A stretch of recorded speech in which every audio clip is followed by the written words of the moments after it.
En este vídeo me gustaría hacer una breve reflexión al hilo de la respuesta que Juan Ramón Rayo ha dado acerca de la polémica que se ha suscitado en torno a unas declaraciones que realizó en un debate con Juan Carlos Monedero hace unos años y que recientemente se han viralizado.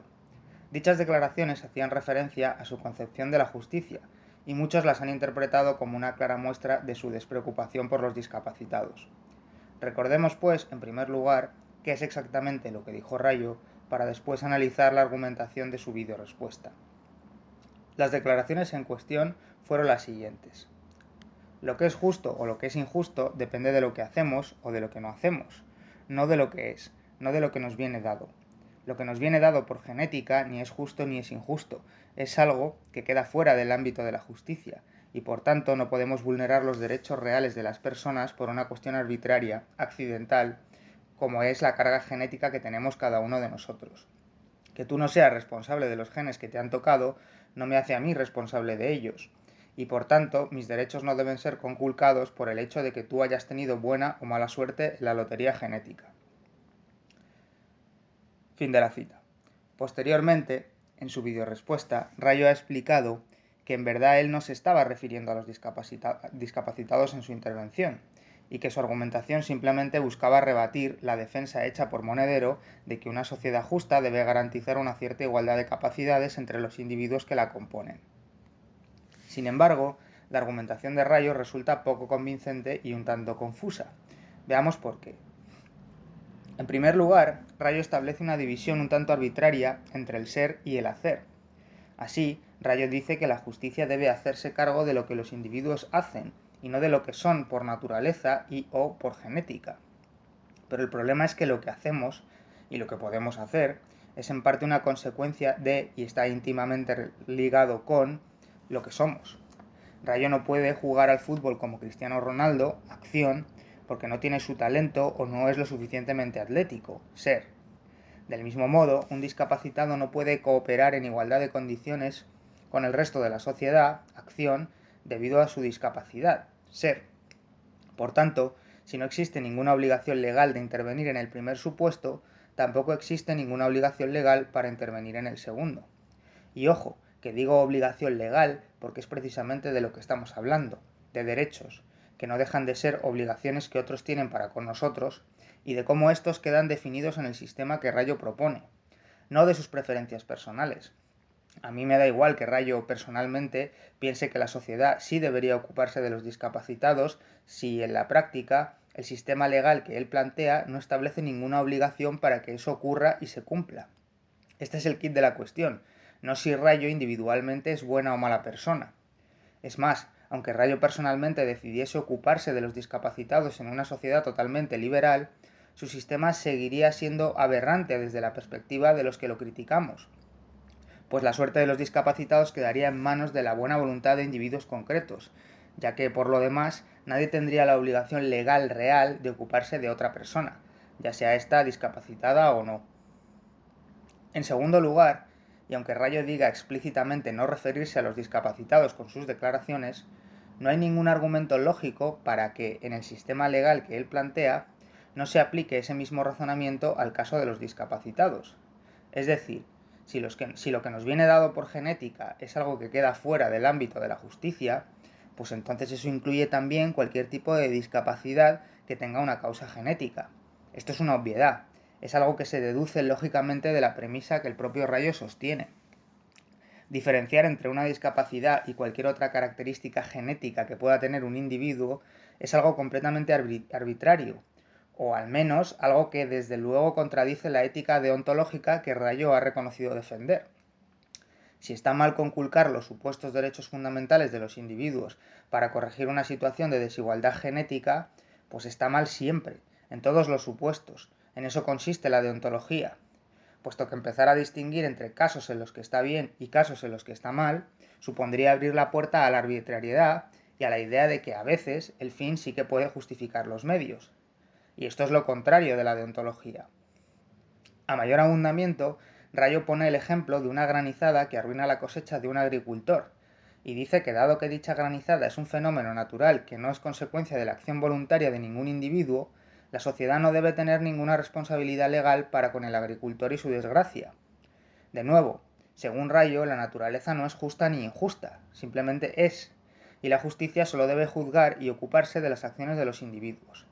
Sin embargo, el caso de los discapacitados no es diferente del de la granizada a este respecto, puesto que una discapacidad también es un fenómeno natural del que nadie es directamente responsable, y por tanto seguiría siendo injusto, desde la perspectiva defendida por Rayo, obligar por la fuerza al resto de la sociedad a hacerse responsable de ella.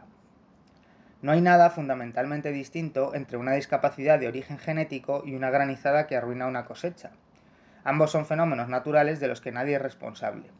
Y apelar a una supuesta incapacidad de cooperar socialmente para justificar una obligación legal de la sociedad para con los discapacitados es reconocer que los derechos fundamentales que Rayo tanto defiende no son siempre y en todo momento inviolables, y por tanto contradice su propia ética deontológica en favor de un consecuencialismo injustificable desde sus propias premisas, y por tanto internamente incoherente. ¿Por qué esa supuesta incapacidad para cooperar socialmente representa el límite en el que Rayo decide trazar su línea roja? ¿No es hasta cierto punto una decisión arbitraria, o al menos igual de arbitraria que decidir trazar esa línea en cualquier otro lugar? ¿Por qué no trazarla en la igualdad de acceso a la sanidad, la educación y a otros servicios públicos, como lo hace Monedero? Al fin y al cabo, la igualdad absoluta de capacidades es una quimera por definición, es algo siempre inalcanzable en la realidad.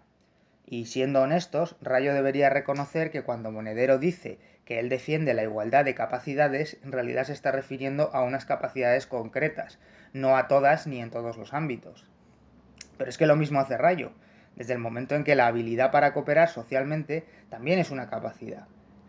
La diferencia entre la postura de Monedero y la de Rayo es de grado, pero no de fondo. Ambos defienden que es responsabilidad de la sociedad el corregir y paliar la desigualdad de capacidades. El desacuerdo reside en qué capacidades son esas. Y esto por no hablar de lo arbitrario y ambiguo que resulta un concepto como el de discapacitado. ¿De qué discapacidades estamos hablando? ¿Cuándo se considera que una persona está realmente discapacitada para cooperar socialmente? ¿Se trata de una discapacidad absoluta? Etcétera.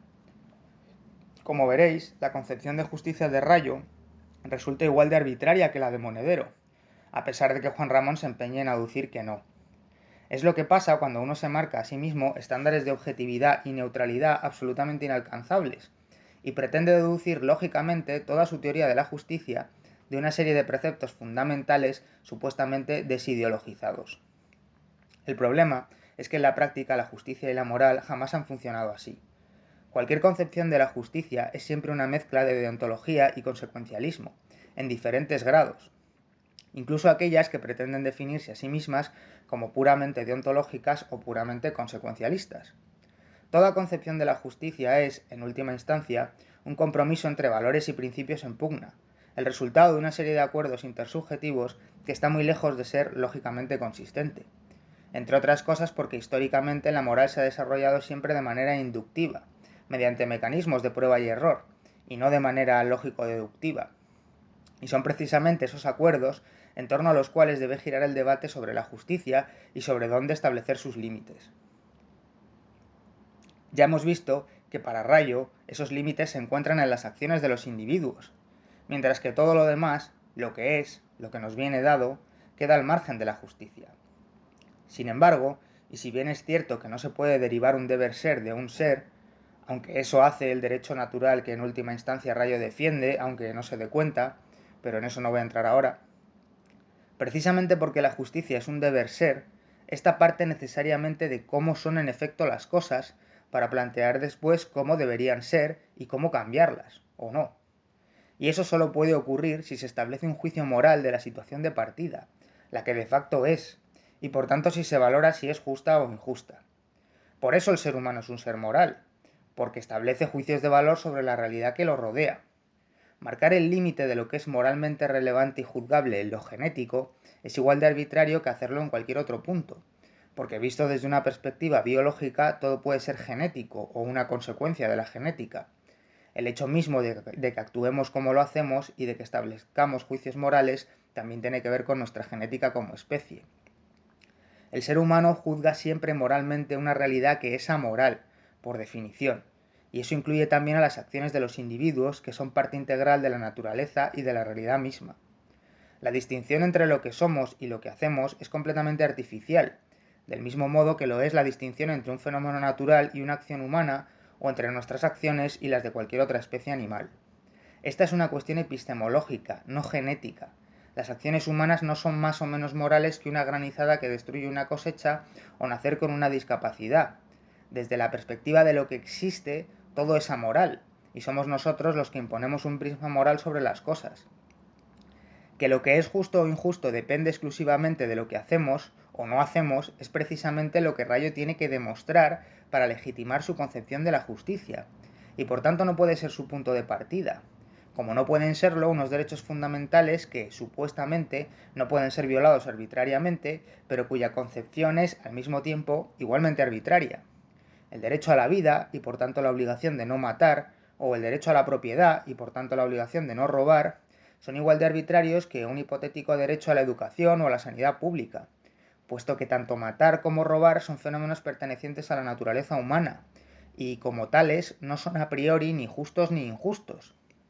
Es más, precisamente porque pensamos que debe existir el derecho a la vida, deber ser, juzgamos como injusto un asesinato, ser, y no al revés.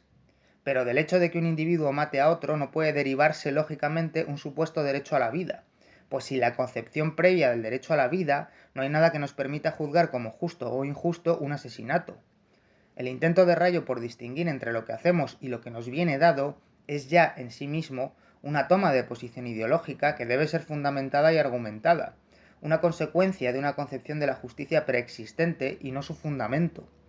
¿Cómo es posible sostener que la justicia no debe ocuparse de lo que nos viene dado porque ello no es ni justo ni injusto sin una idea previa de lo que efectivamente es justo o injusto y, por tanto, sin una concepción de la justicia ya definida? Una vez más, y ya van muchas, Rayo vuelve a incurrir en un razonamiento circular y en una petición de principio, al usar como punto de partida de su argumentación precisamente lo que pretende demostrar.